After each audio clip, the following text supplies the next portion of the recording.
This is setup of the Hover X1. Before you use this, it is required that you come and you scan this little QR code here so that you can be brought to the application. Now it's going to show you that this is the Hover site.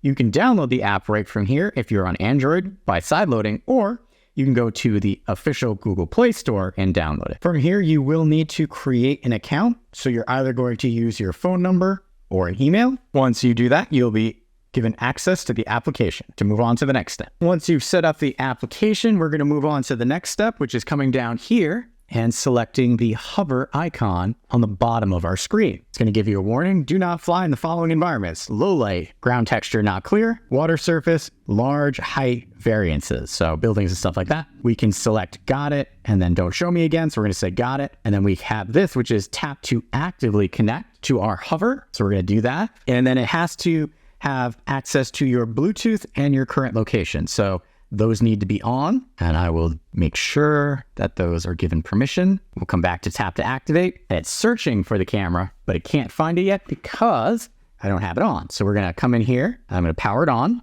green light. We're gonna lift it up just a little bit so the camera's not resting on the floor because it is actuating. Mode, hover. Please connect to your phone and activate your device with the hover app. And there it gave me some directions, but you can also see right here, it says, hey, I found this. So I'm going to select connect, blue light to green, activate, activation successful. All right, so before I start flying, pick up the hover and follow me, blah, blah, blah. Okay, so it's going to walk me through some stuff. Status light is green. It wants you to hold the camera so that it sees your face. Once you do that, it gives you this align option, and then you're going to press this button. So once it's aligned, you tap really quick. A device will hover. Oh, it's going to take off.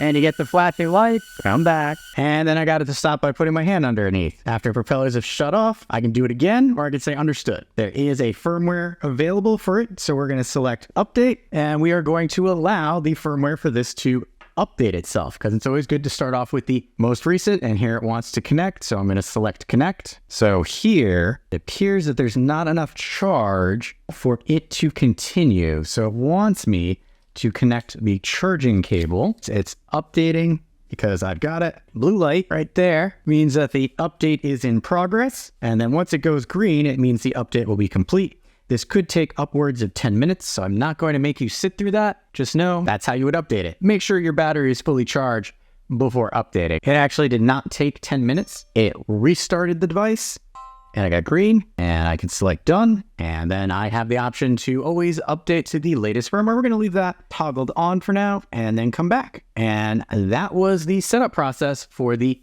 Hover X1.